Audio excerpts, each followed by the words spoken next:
Qualities of zodiac signs: movable, fixed, and dual signs. Aquarius, Part 11. Aquarius is a fixed or Sthira sign, ruled classically by Saturn and modernly associated with Uranus, aligned with the air element. As a fixed sign, it carries Tamas Guna, indicating endurance, stability, and resistance to sudden change. But Aquarius expresses this tamasic fixity in the realm of ideas and social structures. It's a paradoxical sign, deeply futuristic and reformist, yet fixed in its vision and principles. It doesn't change direction easily, but when it does, it shifts entire paradigms. As the Ascendant, Aquarius brings a personality that is thoughtful, principled, and often independent-minded. These individuals may appear reserved, even aloof at times, but they are driven by a strong internal framework of values. They resist superficial change, preferring to adhere to a long-view perspective of how things should be. With fixed air, their ideas and ideals are stable, and while they engage with society, they prefer not to be easily swayed. They often move through life as observers, reformers, or detached analysts. In the fourth house, as for Scorpio Ascendant, Aquarius brings a cerebral, sometimes unconventional energy into the home. Emotional bonds may be shaped by ideals, community values, or a non-traditional family dynamic. Emotional needs can be complex. While there is a desire for home stability, there may also be restlessness beneath the surface, especially if freedom or intellectual space is stifled. Change in home life, if it happens, is usually structural and deliberate, not frequent or whimsical. When Aquarius rules the seventh house, as for Leo Ascendant, partnerships are approached with a strong desire for intellectual or ideological compatibility. These natives often seek partners who are unconventional, forward-thinking, or community-minded. The fixed quality here can create stability in marriage, but also a potential emotional detachment. They may intellectualize relationship challenges or resist emotional demands that feel too traditional or confining. The bond must offer growth without emotional invasion. With Aquarius in the 10th house, as it is for Taurus Ascendant, career becomes a vehicle for innovation, reform, and often working with systems larger than oneself. These individuals may work in technology, research, humanitarian organizations, education, or any field that promotes progress and social impact. Being a fixed sign, Aquarius here brings long-term dedication to a cause, an ideal, or a societal mission. Career changes may occur, but only when they align with an updated sense of purpose, not because of short-term dissatisfaction. Aquarius's fixity is mental and ideological. It clings not to material comfort, but to conceptual frameworks, social models, philosophical ideals, or collective goals. This can be both noble and stubborn. When their ideals are elevated, they uplift others. But when those ideals become rigid or overly abstract, it can lead to isolation or disconnection from immediate emotional reality.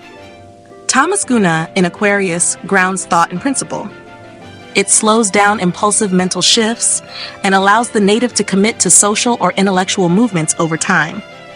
But it can also cause resistance to adaptation, especially when new emotional or relational demands challenge their internal model of how things should work. The task for Aquarius is to remain open while holding the line of wisdom. So whether Aquarius colors your sense of self, your emotional world, your relationships, or your professional path, it brings the principle of stable idealism. It doesn't change for fashion, it changes for the future. Aquarius doesn't resist growth, it filters it through vision.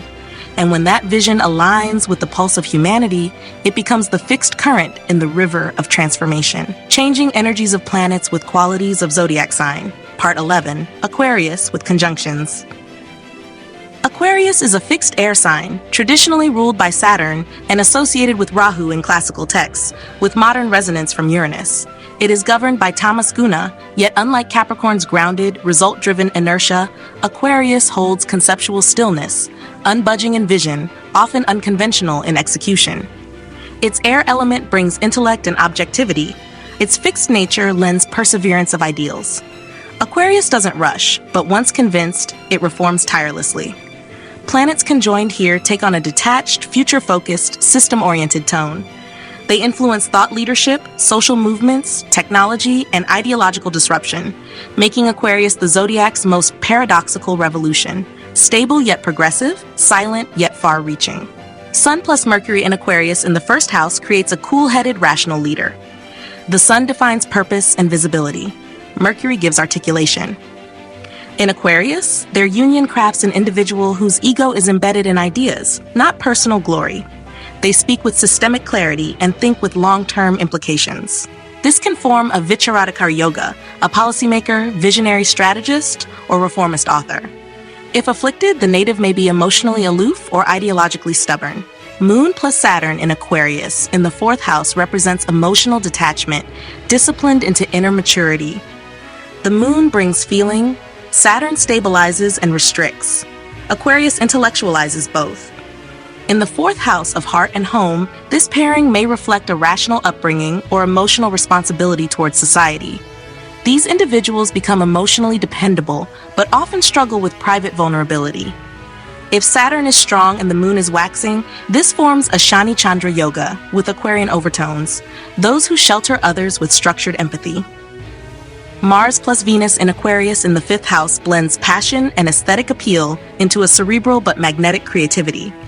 Mars here is ideal-driven. Venus seeks social beauty. In the fifth house of expression, romance, and performance, this duo creates the intellectual artist or activist romantic, the one who writes poetry about protest or designs with a message. If Venus is strong, it forms Sundara Karma Yoga, grace in creation with a purpose. If afflicted, love may become ideological or coldly idealistic. Jupiter's Rahu in Aquarius in the ninth house yields the philosophical reformer or spiritual nonconformist. Jupiter governs wisdom, Rahu amplifies it unconventionally. Aquarius reshapes it into modern systems of thought. In the ninth house of Dharma, this conjunction can challenge traditional authority and produce visionaries who teach inclusivity, technology ethics, or radical truth. When supported by Mercury or Saturn, this forms Guru Chandal Yoga of transformation, one who leads by breaking inherited norms. If afflicted, it can cause dogmatic rejection of spiritual authority or eccentric belief systems. Venus plus Saturn Mercury in Aquarius in the third house produces a socially strategic communicator, planner, or designer. Saturn brings control, Mercury brings messaging, Venus adds style. Aquarius makes it impersonal, structured, and future-facing. In the third house of expression, this trio supports architecture, urban policy, media strategy, or social reform. These are calculated minds who communicate with grace and weight. If Mercury rules key angles or trines, this forms Trikalagna Yoga, clear vision across time, shaping the future through writing or speech. Sun Rahu in Aquarius in the seventh house reflects karmic visibility and partnerships. The Sun rules ego and prominence. Rahu intensifies social hunger. Aquarius intellectualizes and distances. In the seventh house, this combo may attract unconventional, foreign, or high-profile partners, or bring fame through collaboration. These individuals often partner for reform, advocacy, or image building. If Venus supports in Jupiter aspects, this becomes a Raja Yoga through alliance. If afflicted, fame may bring distortion or power imbalance in close relationships. Moon's Mars Ketu in Aquarius in the eighth house turns inner turbulence into investigative clarity. The Moon processes, Mars acts, Ketu detaches, Aquarius contains them with mental order. In the eighth house of mystery, death, and transformation, this conjunction creates crisis navigators, those who heal through analytics, revolutionize psychology, or study the occult with objectivity. This is Tantra Yoga through intellect, transcending the irrational through clear seeing. If poorly placed, it can lead to emotional isolation or volatile nervous energy. Jupiter plus Saturn in Aquarius in the 10th house combines vision and structure in public life. Jupiter inspires, Saturn implements. In Aquarius, they build reformist institutions, education systems, humanitarian platforms, climate initiatives, legal reform. These individuals hold ethical ambition, not to rule, but to redesign. This is a Dharma Karma Adipati Yoga of public responsibility and reform. When strongly placed, they leave behind organizations, ideas, or movements that serve many. If conflicted, the vision may remain unrealized due to bureaucracy or self-doubt. Mercury Ketu in Aquarius in the sixth house produces a precision-based problem solver who may prefer solitude or behind-the-scenes work. Mercury governs logic, Ketu strips ego, Aquarius gives systemic perspective. In the sixth house, this person may become a researcher, coder, data scientist, or clinical analyst, cutting through complexity with emotional detachment. If Jupiter or Mars supports, this forms a Vichara Mukti Yoga, freedom through intellect, often via service or crisis resolution.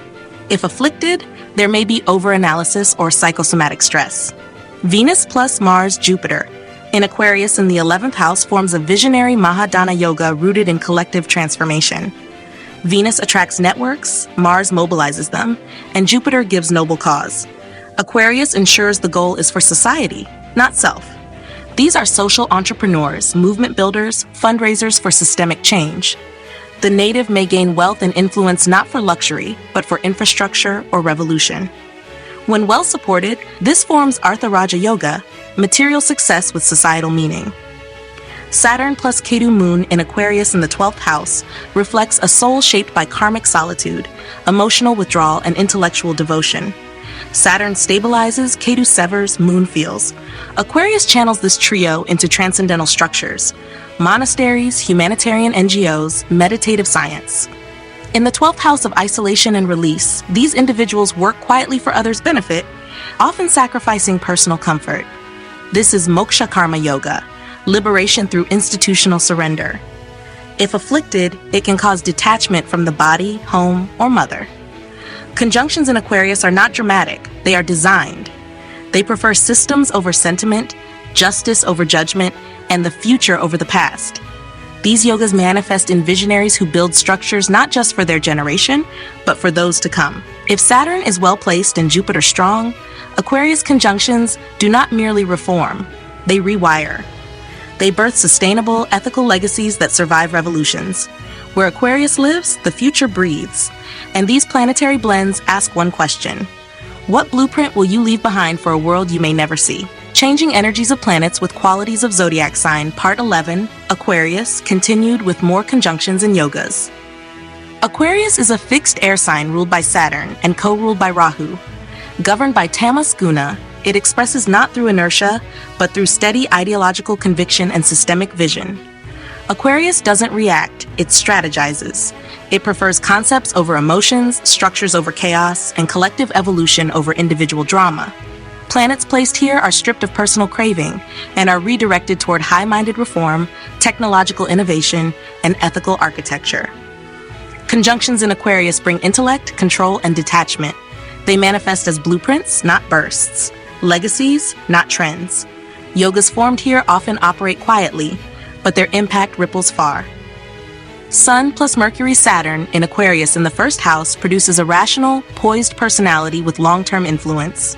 Sun brings authority, Mercury adds logic, Saturn brings control. In Aquarius, this combination creates dignified reformers, law-bound strategists, or thinkers who lead with principles, not ego. Mercury's placement makes this Buddha Aditya Yoga disciplined and cerebral.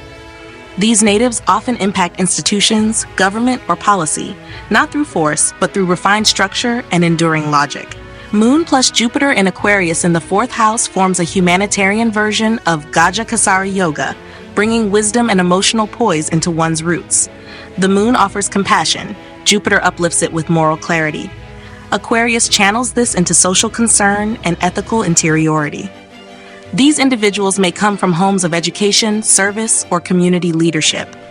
They offer emotional shelter, not through sentiment, but stability, often becoming mentors, educators, or moral anchors within families or collectives.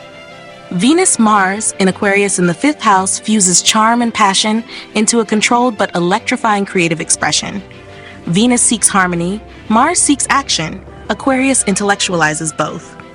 In the 5th house, this combination often creates social artists, progressive designers, or magnetic romantic partners whose love style is unconventional yet loyal. If both planets are well placed, this forms a Sundara Karma Yoga, beauty expressed through discipline, romance guided by vision, creativity aligned with future impact. Jupiter plus Mercury in Aquarius in the 9th house yields intellectual revolutionaries. Jupiter governs belief, Mercury logic, Rahu innovation.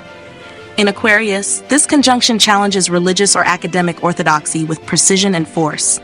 These individuals become non-traditional philosophers, global educators, or tech ethics experts.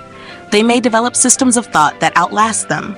If unafflicted and linked to the Lagna or 10th house, this forms a Gnana Raja Yoga, truth made transmissible to many. Saturn plus Venus, Mercury in Aquarius in the 3rd house creates the voice of intelligent structure. Saturn disciplines, Venus beautifies, Mercury expresses. Aquarius gives vision and detachment. In the 3rd house of media and communication, this produces diplomats, policy writers, or design thinkers who translate complexity into order. If Mercury is the Lagna Lord or Saturn aspects the 10th house, this forms Vakshakti Yoga, one whose words reform institutions. Sun plus Rahu in Aquarius in the 7th house creates public alliances with high stakes. The Sun seeks identity, Rahu inflates ambition, Aquarius focuses on strategic partnerships. These individuals may gain power through collaborations in reform, media, or foreign entities. If Venus supports, it can create a Raja Yoga through alliance. If afflicted, ego imbalance in relationships may occur, especially in public or diplomatic settings.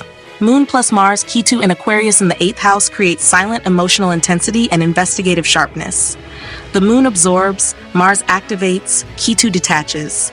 Aquarius transforms this into clinical curiosity and controlled emotion. These individuals make excellent trauma therapists, research analysts, or silent survivors who transmute pain into principle. If Mars and Moon are unafflicted and Jupiter aspects, this forms a Moksha Yoga, liberation through hidden service and fearless insight. Jupiter plus Saturn's Mars in Aquarius in the 11th house manifests as a disciplined reformer in the realm of society, policy, and collective influence. Jupiter gives vision, Saturn gives sustainability, Mars gives drive. These individuals are capable of leading institutions, founding think tanks, or pioneering global models. When connected to trinal lords, this becomes a Dharma Artha Yoga, mission-backed success within systemic frameworks. Venus, Mercury, Mars in Aquarius in the 6th house results in analytical artistry and problem-solving. Venus brings refinement, Mercury brings craft, Mars brings implementation.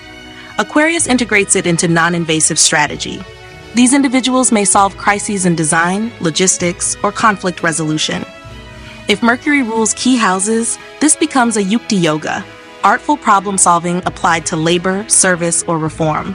Sun plus Jupiter Ketu in Aquarius in the 10th house produces a soul-driven visionary who leads from behind.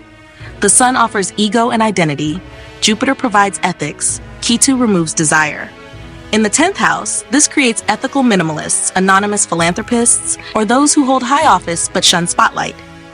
If Jupiter is strong and Mercury or Saturn supports, this forms a Jnana Raja Yoga, status through spiritual detachment and ethical responsibility. Rahu's Venus plus Mars in Aquarius in the 8th house combines taboo-breaking magnetism with covert influence. Rahu inflames, Venus seduces, Mars drives. Aquarius intellectualizes this trio into revolutionary healing, unconventional sexual ethics, or restructured occult knowledge. These individuals may be involved in trauma liberation, wealth justice, or tantric innovation. If supported by Jupiter or Saturn, this becomes Shakti Raja Yoga, power through inner mastery and disruptive grace. If afflicted, it may lead to obsession with power, secrecy, or destabilized intimacy. Conjunctions in Aquarius operate like code.